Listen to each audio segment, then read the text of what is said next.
আজ আমি নিজের চুলই নিজে কাটবো। তো হ্যালো এভরিওয়ান, আমি চয়নিকা। আমার চ্যানেলে তোমাদের সকলকে স্বাগত। আর আমার ভিডিও যারা তোমরা পছন্দ করো তারা প্লিজ একটু সাপোর্ট করো আর অনেক অনেক ভালোবাসা দিও। তো চলো চুল কাটা যাক, নিজের চুলই। তো দেখো, নিজের চুল আমি নিজে কাটি না সচরাচর, কিন্তু বাচ্চা ছোট তো ঘরে, তো বাচ্চাকে রেখে দিয়ে পার্লারে যাওয়াটা পসিবল হয় না। এবারে দেখো, আমাদের বাড়ির সামনে এখানে একটা পার্লার আছে, তো আমি ওখানেই যাই। আমি সব পার্লারে আবার আইব্রু বা চুল কাটতে পছন্দ করি না।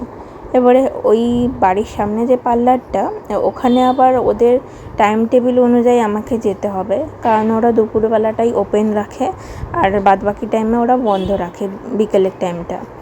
তো আমার তো যেহেতু হাউসওয়াইফ, তো ঘরের অনেক কাজ থাকে, বাচ্চা খাওয়ানো থাকে, তাকে পরিষ্কার পরিচ্ছন্ন করা থেকে নিয়ে হাজার একটা কাজ থাকে। তো সেক্ষেত্রে ওই দুপুরের টাইমটা আমার পসিবল হয় না। এবার কখনো যখন হয়ে যায় তখন আমি যাই, আইব্রুটা করে চলে আসি। তো আইব্রোর জন্যও আমি এখন ঘরে একটা কিট নিয়েছি, ওটাও যদি তোমরা বলো আমি তোমাদের সাথে শেয়ার করব।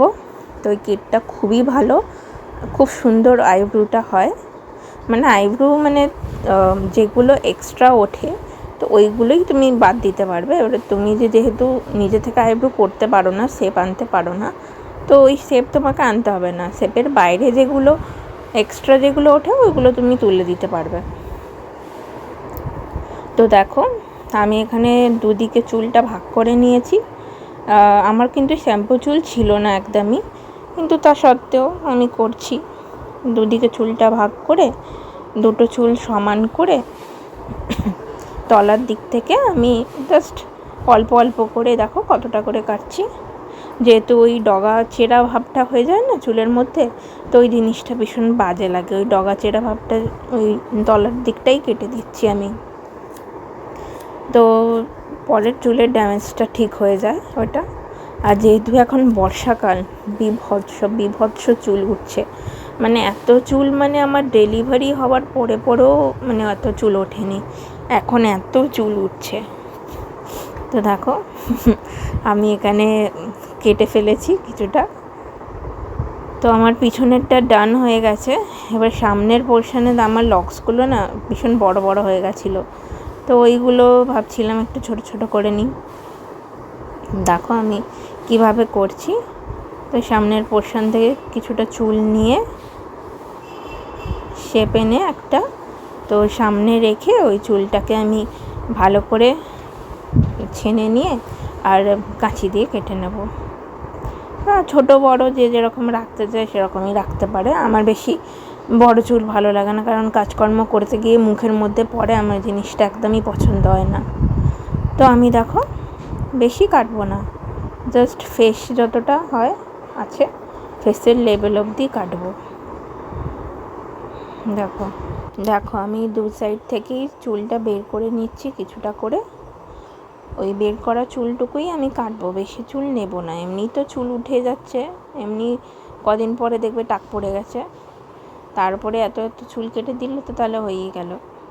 আর পার্লারে এই জন্যই যাই না, ওরা চুল প্রথমে দেখাবে একটুখানি কাটতে এত ছোট করে দেবে যে তারপরে আমার আফসোস হয়, কেন এলাম, কেন কাটলাম।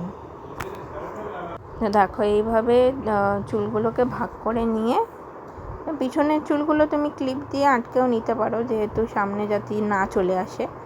তা আমি করিনি। তা আমি দেখো এই ফেস যতটা আমার, ততটাই লেবেল করে আমি কাটছি,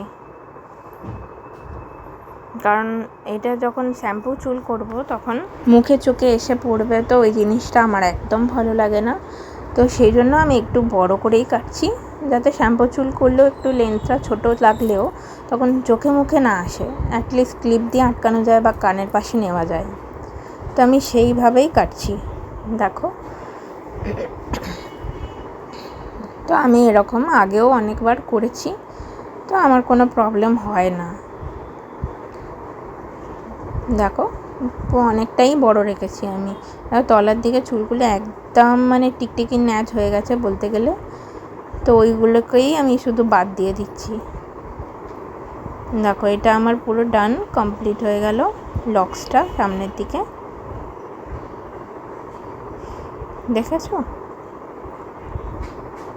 এইটা একটু বড় মনে হচ্ছে, তো এটাও কেটে দেওয়া যাক। এইবারে দুটো লেবেল একদম ঠিক আছে, আর পিছনের লেবেলটাও একদম ঠিকই আছে। মাথাটা এবারে ভালোভাবে ছেনে নিলেই তো আমার চুলটা একদম ডান হয়ে যাবে। তো দেখো আমি মাথাটা ভালোভাবে ছেনে নিয়ে তোমাদের ফাইনাল লুকটা দেখিয়ে দিচ্ছি। চলো টাটা। ভালো লাগলে আমার চ্যানেলটাকে লাইক করে দিও আর একটা ফলো করে পাশে থেকো।